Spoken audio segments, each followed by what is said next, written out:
The world of Last Oasis is a dangerous one. Dehydration, pirates, RUPU and sandworms. These are just some of the dangerous and hostile things you will encounter in your time as a nomad.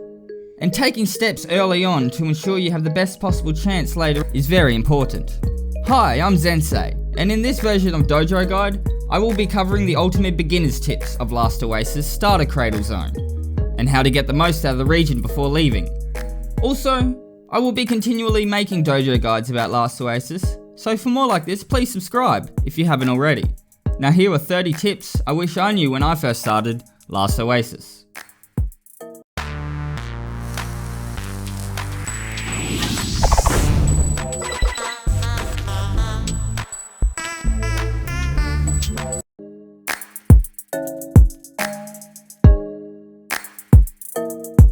Tip number 1.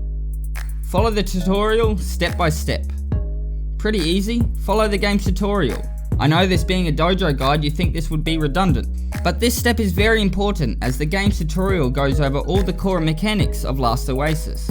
Even I have a hard time doing that, but don't stray too far from it or you may have to backtrack in the future. Tip number 2. Hoard every resource you find. Pretty much all resources in this area you will need, so grab absolutely everything.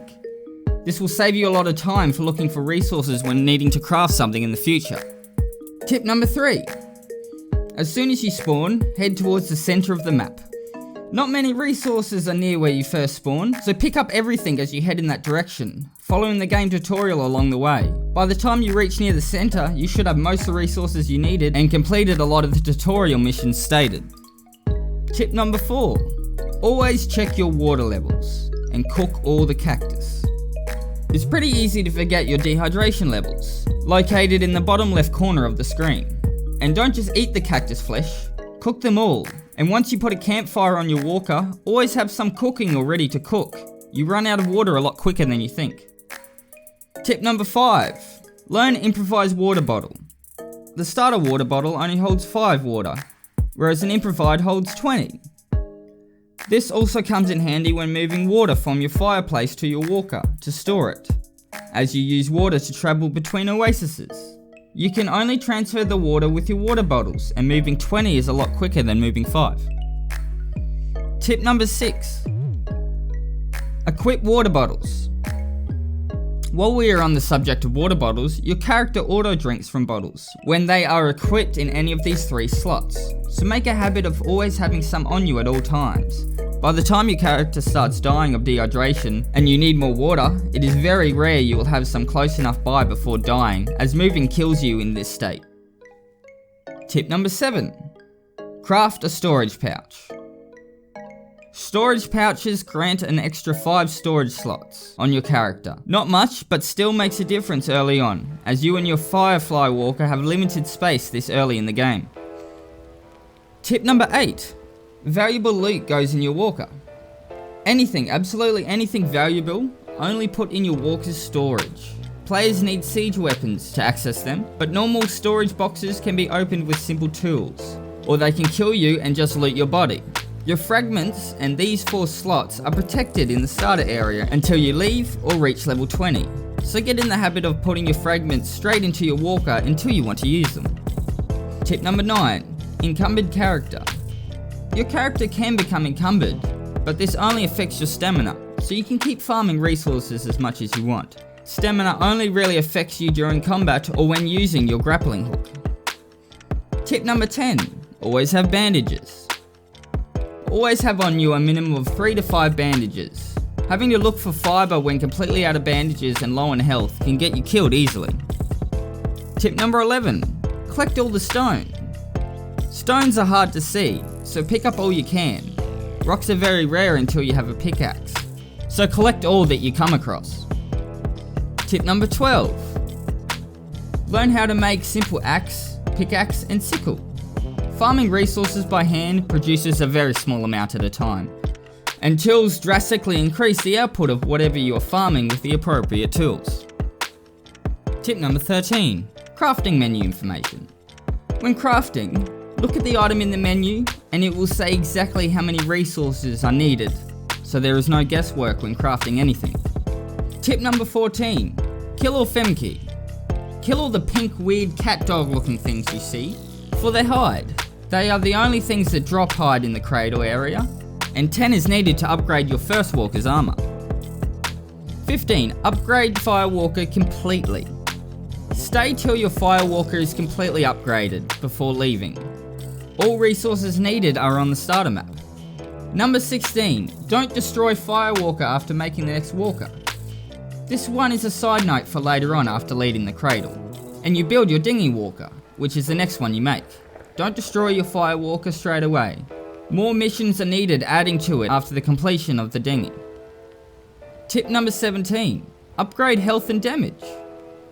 Focus on health and damage when upgrading your character at the start. Only worry about stamina and mobility after leaving the cradle area. Tip number 18. Fast tracking the tutorial missions. You're able to complete missions for other clan members, but don't. Do everything yourself for experience in the cradle until you leave to the next Oasis. Only then start specialising in specific jobs after. You may be in a clan already, but doing the tutorial while in the cradle on your own grants you more experience to upgrade your character. Number 19. Practice combat. Being a PvP game, getting to know the combat system is a must. Practice the combat mechanics whenever possible. That's what the RUPU are there for. The planet of the ape-looking monkeys. By the time you get the mission to kill 10 RUPU, you should be able to fight them with ease by that stage. Tip number 20. Don't fight more than 1 RUPU at a time. When doing the said mission to kill 10 RUPU, don't take 3 on at once in the camp. Look for wandering ones. That stops you from getting overpowered, and roaming RUPU have less health and damage. Tip number 21. Don't die twice. Your first death leaves you still alive, but crawling for 30 seconds, and then you will revive. If killed again within 180 seconds, instant death. Keep that in mind before charging straight back into the fight after respawning the first time. Number 22. Use Walker to safely reach RUPU huts. When doing the mission to destroy the vases in the RUPU camps, drive your Walker straight underneath the raised huts. The RUPU can still hit you on your Walker, but very rarely. It makes getting to the raised huts much easier without having to worry about the RUPU in the camps. Number 23. Jump to reach RUPU huts. Whenever raiding the huts, don't try and grapple in, you will miss most of the time. You can actually pull yourself up from the ground. Don't grapple hook, it saves you a massive headache. Number 24. Learn woodworking station and woodshaft. A lot of tools like the axe use woodshaft in their creation, and are somewhat rare to find, by only killing RUPU or finding them in vases and loot boxes. Number 25. Store fragments on your walker. Get as many fragments as possible before leaving. Fragments can be stolen from players, but not until you leave the cradle or until you are higher than level 20, which by that point you will well and truly have your walker to store them on. Again, players will need siege weapons to access them. Tip 26. Finding fragments. Fragments can be found in RUPU camps in vases, on walker wreckages, and almost all RUPU, even low level ones, and changes to just being on the higher difficulty RUPU after leaving. Tip number 27. Walker wreckages. These loot structures are mainly found on top of mountains in the starting area, and then changes to the wastelands when you travel out of the cradle zone. Tip 28. Check everywhere on and around walker wreckages. Check in and around all wooden structures, as it's easy to miss something. Even look up. Some loot bags are located at the very top, only reachable with the aid of your grappling hook. Tip 29. Auto run on walkers. H to auto run, a small but very powerful thing, saves you having to hold down W constantly, since this game is pretty much a walking simulator. Tip 30. Stay as long as possible. And finally, just stay in the cradle zone as long as you can, till at least about, I'd say, level 20.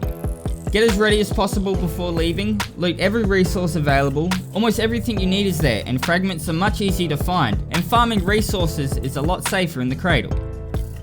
And that ends today's Last Oasis Dojo guide. If you enjoyed this guide and found it informative, hit that like button, helps out a lot.